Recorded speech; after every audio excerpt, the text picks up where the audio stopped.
Thank you very much. Am I still getting enough audio at the back? Okay, awesome. I was born in Queensland, I might have you know. Okay, so I'm going to talk about 30 WordPress audits that I did in 30 days and the kind of lessons that I've learned. But before we get into that, I want to find out a little bit about you guys. So who in the room have been exposed to WordPress for less than 1 year? Wow. It's a good mix there. How about 1 to 5 years? Okay, how about more than 5 years? Okay, have a look around. These are all the people that got trapped here because there's only one track. The advanced sessions aren't open yet, and they didn't get to the door in time before I started, so now there's more pressure on me to get the facts straight than before, so bear with me. Okay. I'm Tony Cosentino, as you know. The wpguy.com.au is where you can find me. Same with Instagram. It's a little tip. You could use your website address as your Instagram name with the dots and everything. Makes it super easy. Facebook's the WP Guy. Right, so a little bit of a walkthrough of my timeline. So in 2008, I started an internet communications degree, and blogging, I think, was a subject, and WordPress came up. You had to go and find WordPress and install it, and at the same time I had I think a friend of my sister that needed a website for their hairdressing salon, and I thought, I think I could use WordPress to kind of do this. So I just had a go at setting them up, and they loved it, and that kind of sparked the beginning of building websites for money. So I don't know, fun start. So 2011, I decided to ramp it up, and I got on a plane and went to New Zealand to my first WordCamp, and it was just mind-blowing. Like, I had people who worked for Automatic there. There were people that built plugins there that I'd actually heard of, and this great regular community of people as well that were just all, amazing. So thoroughly soaked it up and enjoyed it, and then came back to Australia and then went to another WordCamp that same year in Melbourne. And I got up and did a lightning talk on my 5 favourite plugins. So if you get a chance to do a lightning talk, I suggest you have a go at that too. It's a lot of fun and there's no pressure. You can just get up and talk. And then in 2012, I decided to speak at Sydney WordCamp about every plugin under the sun that I'd kind of come across, and it was a shocker. I'm still getting over that presentation. Please don't go and look at it. It's somewhere online still. But because of that, I didn't really get back to doing speaking until last year. I had a lot of post-traumatic stress from that last one. But I came back here last year and spoke about podcasting using WordPress, and I got some nice feedback, and Charlie, sitting right here, enjoyed it, I believe. Say hi, Charlie. Hi. So here we are today talking about the lessons I've learnt while auditing 30 WordPress websites in 30 days. Right. Something I love about WordPress, though, just to inspire anyone that's just new to WordPress, is it can give you a lot of things like freedom, flexibility, financial security, trying to be a great dad for my kids. The guy on the top left is my oldest, and he was on Australia's Got Talent on Sunday. Is Magic Josh, or Hot Josh, got a nickname, and he's going to be on again tomorrow night in the semi-finals, and you may see a cameo appearance from my mohawk. I don't know yet, but I was there. Okay, and you get to meet some amazing people in the WordPress community, particularly this lovely lady, who will be speaking later with opening and closing WordCamp for you today. Right, so here's 30 common mistakes that are worth noting. Right, I think the number one thing you can do to make your website terrible is get cheap hosting. You think you're going to save money, you're just starting up, you look for the $5 a month hosting and you find it, and you start to grow, and then you realise that your email's not working, your site's super slow, sometimes it goes offline, you can't get hold of any WordPress, any support staff. I really suggest thinking strongly about your hosting. Later we'll talk about speed, but hosting's where you can actually improve your speed the most, getting decent hosting. The more people on a hosting account, cheap hosting, the more people that are fighting for the same server processing speed, and there's lots of great hosting options outside, some of which I use, so talk to them. Now, when I was auditing these sites, there's a lot of people that had the default time zone set in their settings. It's under the general settings, I think. And you can select not only +10 for Brisbane, but you could select your city so that if you're in a state that has daylight savings, it will automatically adjust to the daylight savings time. And it's kind of important to know when comments come through, when you want to post something ahead of, like, schedule a post that it comes out at the right time. So that's just an easy one to get right that people often miss. Your permalink settings. I still found a few websites that had the old default WordPress permalink setting, and the question mark P equals 1, 2, 3 doesn't roll off the tongue when trying to share a link to somebody. Now, my favourite is postname, but I know that people that build silos of content prefer to have category and then postname, which is also a good strategy, and it doesn't affect standard pages. Still come up as their page name, and if you're really making a category as your blocks of content that you want to promote, then you can use category postname as well. Okay. How many people know about this setting? How many people have never heard of this discourage search engines from indexing your site? Anyone not heard of it? Good. I've looked at websites someone paid $30,000 for 3 months previously, and that setting was still set to discourage search engines. It's so easy to miss because when you're building a site, you want to hide it from Google at the time, and it gets forgotten to switch back. Right. Hello Dolly is a great plugin to show you how plugins are structured, and I think Matt Mullenweg actually, his name's on it. I don't know whether he wrote it, but it doesn't need to be there, right? It's just a plugin that's sitting there doing nothing that you can delete, right, to tighten up your plugins. And honestly, I found probably about 25% of the websites still had it sitting there. Too many plugins, right? So this opening comments were that one of the websites I came across had 100 plugins. It really did have 100 plugins. The scariest part was only 50 of them were active. So there were like 100 attack vectors for hackers to kind of look for weak points to get into the website. So have a real think about what plugins you use. And there's lots of options too. Anyway, like some themes have options that you didn't realise that can replace a plugin. And I know we're going to probably talk about Gutenberg today, but if you've got a Visual Builder theme and you kind of want to switch off the Gutenberg blocks to sort of let you just use that Visual Builder tool in that for building your content, a lot of them now have introduced a setting which you can enter classic editor mode automatically without needing the plugin that you can get to do that. So there's little things you can do to kind of streamline your plugin collection. Right, so back to that 50 inactive plugins that website had. If you've got inactive plugins, don't be a hoarder, right? You don't have to. I know they're really, really handy. You never know when you might need it.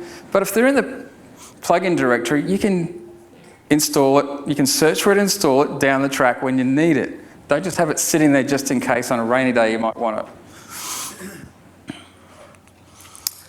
Right, old themes was a really common one to have every default WordPress theme since the website was built.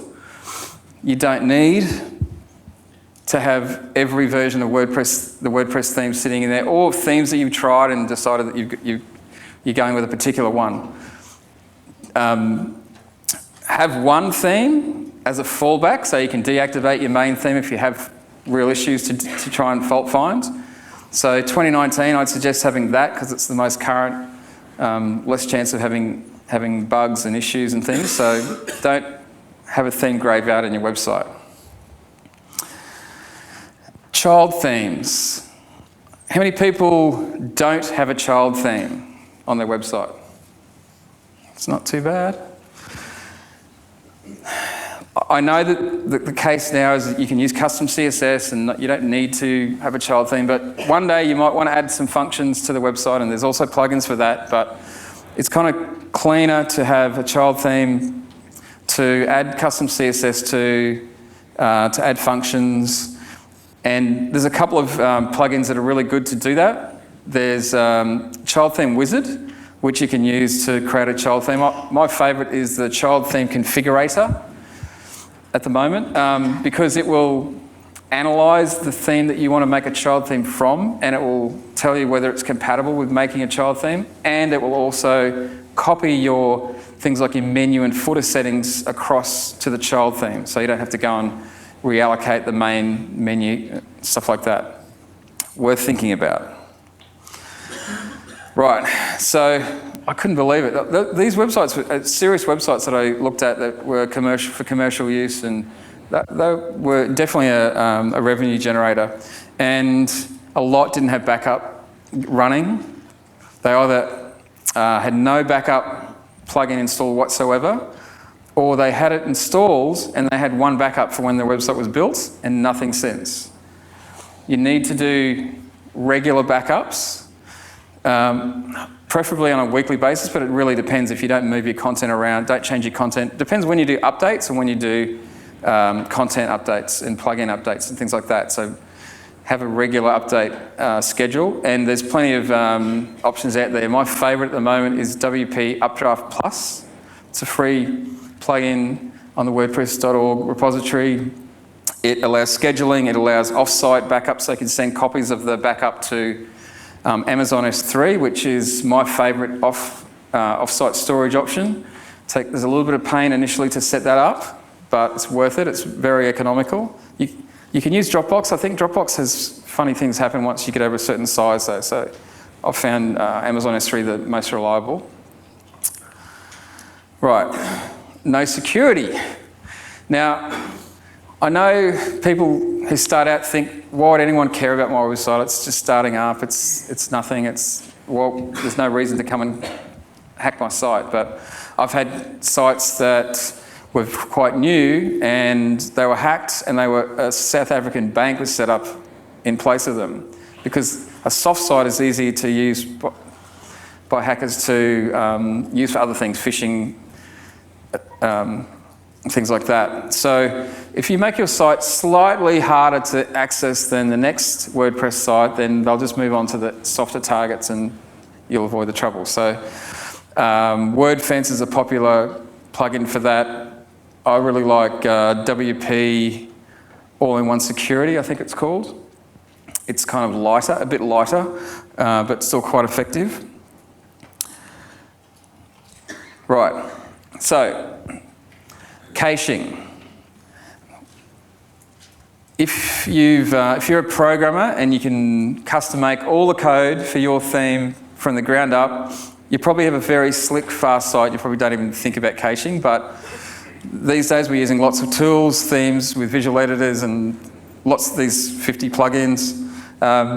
So caching can save you a lot of grief, and there's plenty of options around. There's free options, there's paid options. You just search for WordPress caching, that you'll find them. There's a number of them out there, but it's one of the foundation things you should consider having on every site. Contact forms. I'm sure everyone here's got a contact form. How many people have contact forms? How many people don't have contact forms that do not save entries? No one's going to put their hand up. Oh. The issue is you've created a website, you've done marketing, people have found you, they've come to your website, they've looked at your site, they said, yes, I think I do want to work with this person. They go to your contact form, they go to the trouble of filling it in, they hit send, and then after that point, things happen. Websites often lose an email on the way out. There can be an issue with the mail exchanger of the hosting or a setting that doesn't work. Your email account might have a problem. There's so many factors that can lose that email between the send and your inbox. And you've just lost this critical lead when if you allow your website to save copies of the forms, at least you've got a fallback. You can go back on a regular basis and go, oh, the form. And I've seen it happen. That's happened when a percentage of emails have just not made it out. So obviously Gravity Forms is a plugin that everyone's heard of. It's a paid option, but you can find some of the free plugins out there that have add-ons that will make them save copies in the database. So do some research and have a look for those. If you're not up for paying for a paid tool, I think you can leverage free tools if you combine a standard contact plugin with an add-on that creates database entries. Okay, on your form, you need to also think about how many fields you're making the person fill in. Too many fields, as it says there, reduces the completion rate by 50% every field you add. You want to ask them, I don't know, how they found you is probably an important one to have, but there's other questions that you may want to avoid. I have a short contact form for the initial contact, and then I've got longer forms for different tasks. So if someone wants a website built, I'll send them to a different form that has much more detail, because we've already started the conversation and they're prepared for it. They're prepared to take some more time. But the initial contact, we're trying to get that initial spark, keep it as easy as possible for them. Slow sites. Now, I can remember being in a talk when I think it was 7 seconds. 3 seconds is the new 7 seconds. So if you want to talk about how fast your site is, you're aiming for 3 seconds. Now, I literally watched my site go from 6 seconds to 3 seconds just by changing hosting. They were both hosted in Australia, but the new option was just the Rolls-Royce of hosting, which are outside today.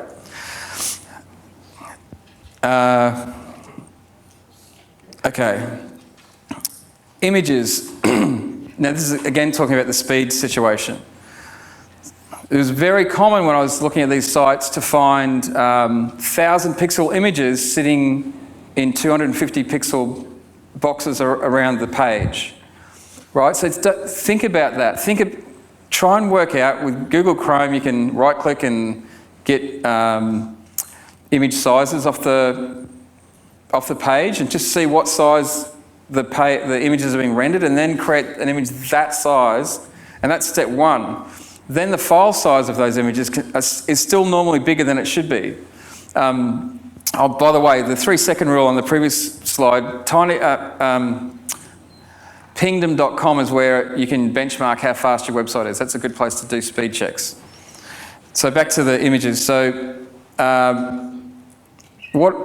tinypng.com is a great service that's free. You can click and drag 10 or 20 images up to there at once, and it will reduce them down to the minimum file size, whether they're PNGs or JPEGs, without losing any quality. So it'll give you the most efficient image you can get, and that will help your page load speed. So we're aiming to get this 3 seconds kind of going. How many people here use Yoast for SEO as an SEO tool? How many people here use something else? Okay, so there's a percentage, and I respect that. I used to use other SEO plugins too, but it's kind of the common SEO tool these days. So if you haven't got one, I'd seriously recommend having a look at it. It's free. It's well supported. There's lots of people that know about how to use it. But the next step is don't leave it in the default setup. because it generates sitemaps for things that you don't necessarily need. Like, not every website wants authors to be in a site, a group of, that's indexed by Google, or sometimes images. Projects is a very common tool that is part of a lot of themes these days, and people aren't using them anyway, so there's no point creating a sitemap or letting Google try and index something called projects when it's not there. So, and also your social media accounts. I found a lot of sites that had Yoast installed hadn't put their social media accounts into the setting for social in the Yoast settings. So that's worth considering too. Analytics. It's a really important thing to do, and you might think, oh, I'll get the website built and then I'll get to the analytics. And I've actually had quite a few people who didn't have analytics set up because they thought they were still in an early stage. But really, you want your data from day one if you can, to show the growth and to see who came to your website in the beginning and then how it's evolved. And you need to know. If you don't know what traffic's come to your site, what are you going to? How are you going to grow your business? You need to know these things. So get Google Analytics set up. And then I'd say about 90% of the sites that I looked at, their Google Analytics account, even though they'd moved to HTTPS, they had not changed their Google Analytics property settings to HTTPS. So I bet you there's at least more than 50% of the people here in that scenario. It's so common. SSL certificates. I'm trying to think of how many years ago that the pendulum really swung towards HTTPS. I think it's just so the norm now. And you'll find if you are still running on HTTP, that your web hosting is probably providing you with a free SSL certificate through Let's Encrypt or something like that. And it could even, in a lot of cases when I looked at the websites, it was already active, and you just needed to then change your settings to HTTPS, and there's some other steps you need to do to go and find references to HTTP. But it's not impossible to do. It's worth doing, because you'll get left behind. 95% of the websites had HTTPS. Okay. Google Search Console was often missed. Often people were happy to have Google Analytics set up. They had their WordPress logins, but they didn't have Google Search Console set up. If you can take the time to do it with using DNS settings, because Google has allowed you to do this now, it captures all of the variations of your website, whether there's www and HTTPS and all that sort of stuff. The domain level is the best way to do it. And then once you've got it set up, I found a lot of the sites had installed Yoast and they hadn't submitted the Yoast sitemap to Google Search Console. So remember to do that too. In the Yoast settings, there is an area, I think it's when it lists all the features that you've got in Yoast. There's a section that says sitemap XML, and you literally can click on a link which will show you the sitemap reference, and then get that and put that into your Google Search Console.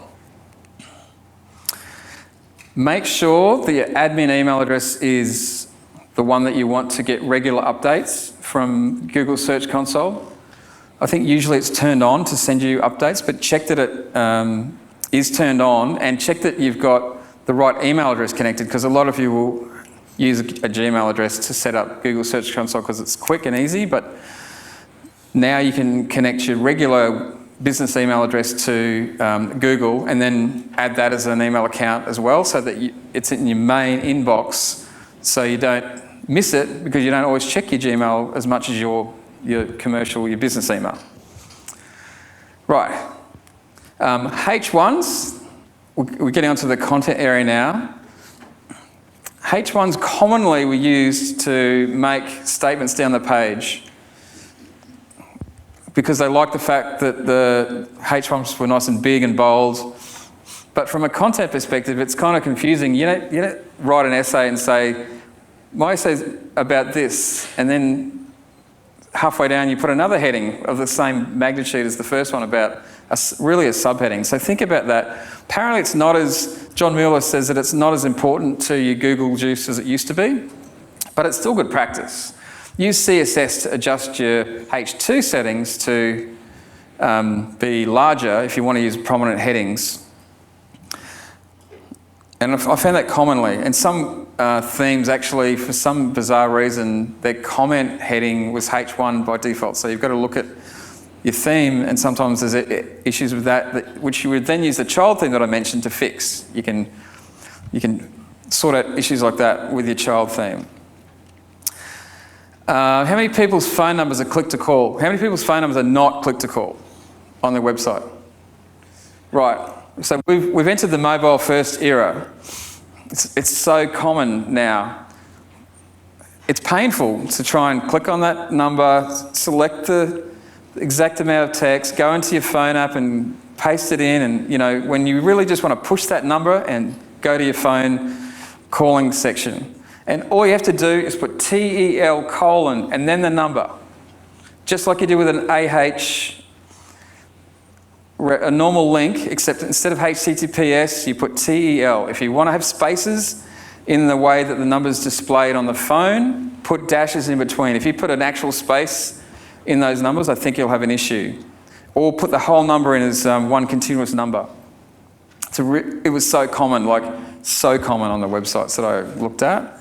And, it's slowing people down. It's not making it as easy to get hold of you. Okay, so how many people have got e-commerce sites? Yep. Think about whether you've got terms and conditions and terms of service on your website, because I think it's Australian law that you're meant to. And a lot of clients that I looked at didn't have that, so you're kind of flying blind, you're kind of breaking some rules.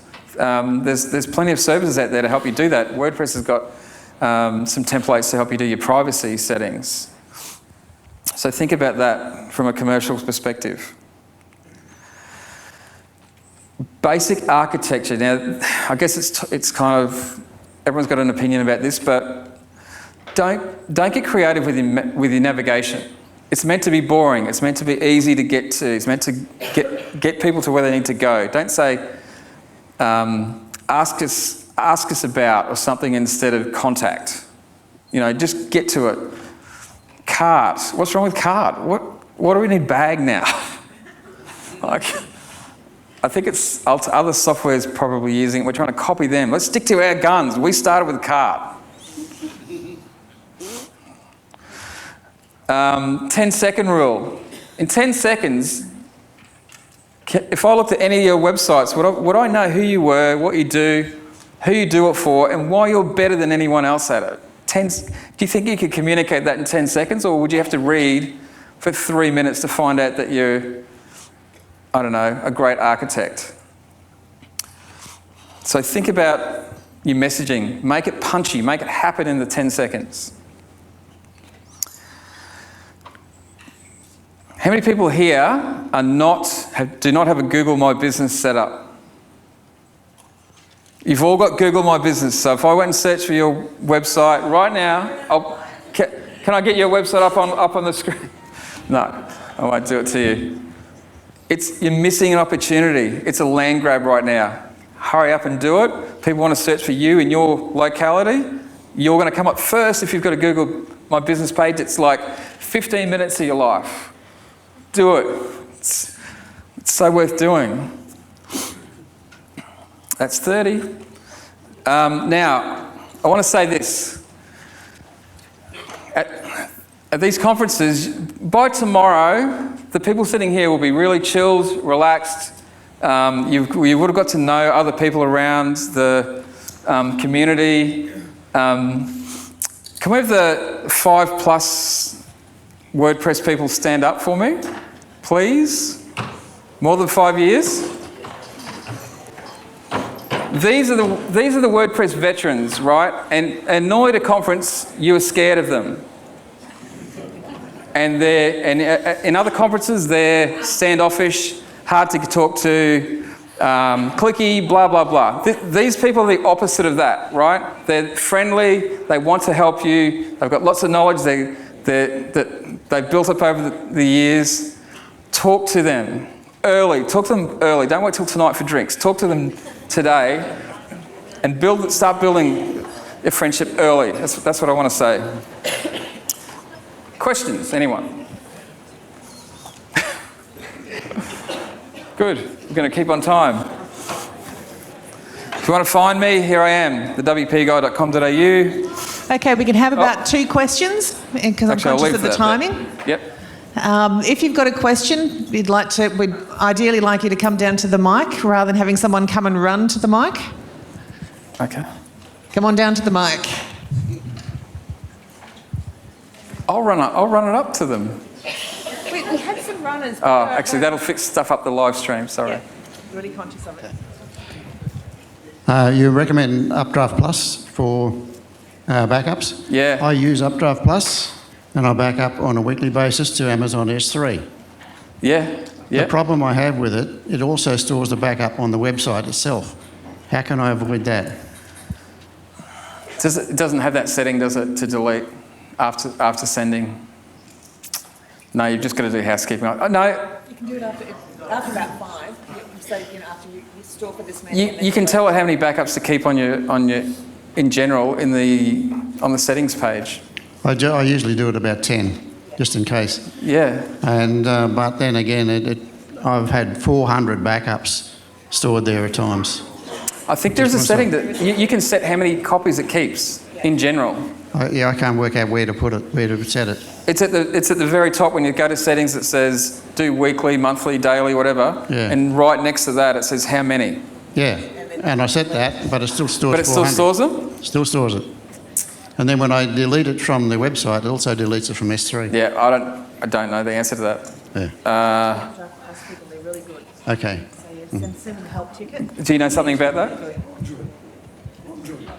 Cron job? If you can do cron jobs, I can advise you on cron jobs. The Updraft Plus people are also really handy. So if you log a help ticket, they'd usually respond. They're usually about 48 hours, but they're usually quite good, and I'll get back to you to help. And I've backed up sites that were unbackupable on paid backup software with WP Updraft Plus. It's so good at backing up hard sites and big sites. Particularly for remote storage, I've had issues with sending remote copies. Updraft Plus batches it really well. Yeah. Hi. Sorry, Tony. Yeah, so you're sort of sound like you're pretty good on Yoast SEO. Have you tried all-in-one SEO? And do you? That's historical. That's an historical SEO tool. That's like one of the first ones that I used. Yeah. I use both, and I find each has sort of they have their own quirks. advantages. The thing that interests me though, that is Yoast is working with Google on a regular basis, so they're a bit more cutting edge. And yes, sometimes they do things that almost break the Yoast setting, the SEO settings, but they fix it pretty quickly with the automatic updates. So it's almost like Betamax and VHS. Like to me, it's like Yoast is kind of the primary these days for me. There were some other ones I use as well, but yeah. Hi. Yo. Is there one website that comes to your mind, regardless of the industry or whatever, but one or two websites that come to your mind right now that you can say, people, this is what a website should be like?